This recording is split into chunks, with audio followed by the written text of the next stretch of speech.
I didn't, so I owe him a meal this weekend. All right, here's the starting lineup for the 50-lap feature as the cars begin to form their two abreast formation. Row 1, Andy Hurtubise and Mike Bliss. In row number 2, Todd Forbes and Bill Hudson. In row number 3, Mike Fedorchak and Tom Bigelow. Fourth row consists of Eric Moore and Bud Montgomery. Going to row number 5, it's Roy Carruthers and Kevin Potter. Rob Parrish and Doug Wright make up row number 6. In the 7th row, it'll be Stevie Reeves and Dennis Hurst. In the 8th row, Mark Dismore and Billy Throckmorton. The 9th row, Michael Lang in number 2 and Donnie Adams in 4. The 10th row, Ted Hines and the Big Mac Attack, Mac McClellan. 11th row, Rich Vogler and Dennis Harvey. In row number 12, it's Rick Bailey and Ron Glidden. And in the 13th row, Bob McCombs and Russ Gamester. Of course, the last 4 came into the feature by way of the last chance race. There is the Munchkin, the number 97 car driven by Mike. That's a perfect name for that thing. Well, actually, that's about the size of a TQ Midget. Now, he's actually legal with the wheelbase. The wheelbase is about 68 inches. It has to be at least 66 for the USAC rules. But he still has an advantage of about 6 or 8 inches on the other, what I would call, full-size midgets. He has a Volkswagen power plant, torsion bar suspension, and, you know, I'm going to pick him to win this thing. Well, I'll go then with... I went first because I knew you were going to pick him. I'm going to go with Todd Forbes in car number 54. Todd Forbes will start inside the 2nd row. He was very strong in his heat. Larry, it's your turn. Assuming that he can move back up to his respective position in the lineup. Always I got to offer some disclaimers here.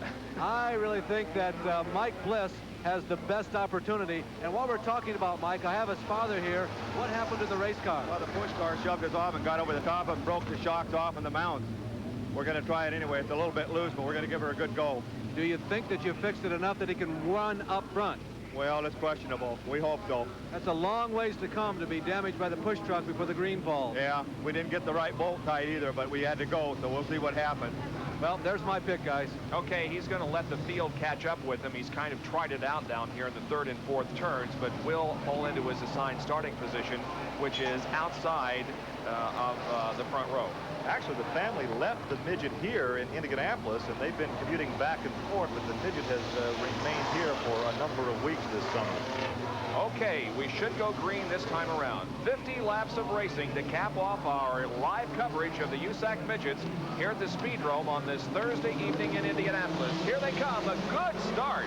Andy Hurtubise, the pole sitter, Mike Bliss to the outside. They stay side by side. Bump coming in turn number 2, and Bliss loses a position. That's Todd Forbes moving up on the inside.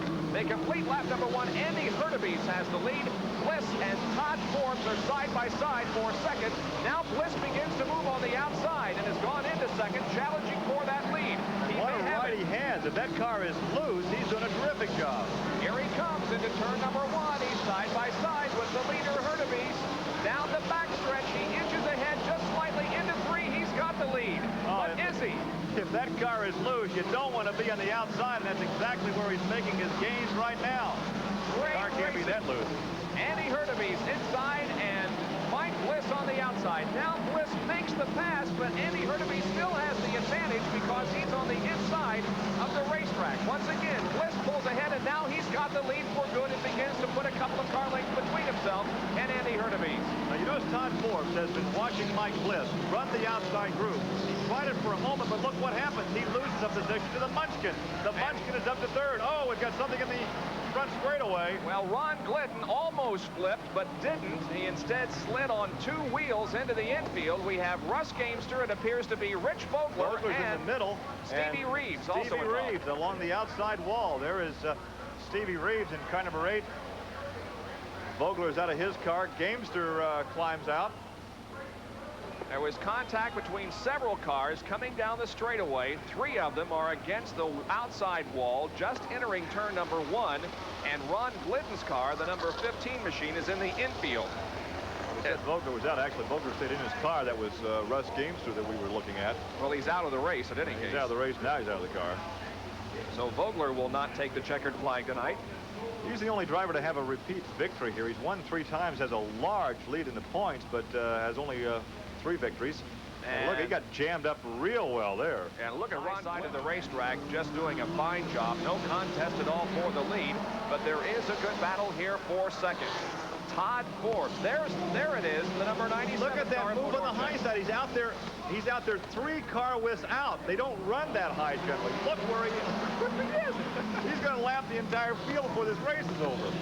Yeah, Look at him move on the high side. Now he pulls up behind Potter. Up, now back out to the high side, and it goes around Potter. That's Kevin Potter being passed in car number 2. That's Billy Throckmorton in the red number 22. Slipped a little bit in the oil over there. A little sideways and loses a couple of spots, but it doesn't really hurt anything. Half lap in the lead. That's right. He's got a tremendous lead build up over second place.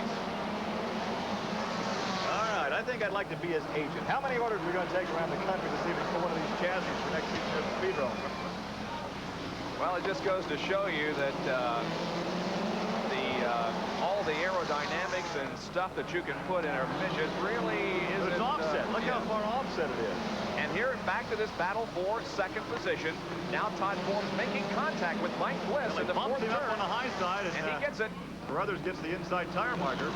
And Carruthers now right alongside Mike Bliss. This would be the battle for third. Carruthers is going to take it because he's on the inside. Bliss lost another position, too, to McClellan because Bliss got high and McClellan slides by to move up another position. Well, indeed, Mac McClellan is moving toward the front of the field. We've completed 37 laps, only 13 more to go in this one, and we're watching second, third, and fourth. Todd Forbes is second. Roy Carruthers, then Mac McClellan, the dark blue car number 1. Roy Carruthers drives for a racing photographer. Gene Crucian actually owns that car, and what progress young Roy Carruthers has made over the past 3 or 4 seasons in midget competition. And Gene Crucian has always been able to upgrade the equipment, give him some better equipment to run with. It's been a good team with those 2 guys. Mac McClellan is in 4th position, but having a difficult time picking up any more spots as Tom Bigelow pulls out of the race as we now zoom in once again on the leader, Mike Fedorchak. He's working his way through slower traffic. The number 22 of Billy Throckmorton is right behind him, rather in front of him, rather. And once again, we go to the pits. Oh, Bob and Gary, he has actually come off the pace. You see him making a pass now as he moves around turn 3 and 4 on Billy Throckmorton. But for a couple of laps there, when Fedorchak was in heavy traffic, he really towed in his horns and really began to take his time. He was going so slow, I thought that something was wrong with the car, but Mike is just being careful, and we've got to spin in turn number 4. It's second place, Todd Forbes, and he really doesn't lose much. He lost 1 position in that spin down the main straightaway. Roy Carruthers has now gained second position. Forbes is third. Dismore right behind him. Well, we only have about 6 laps to go, and the battle is in the pack for second, third, and fourth because the leader is long gone.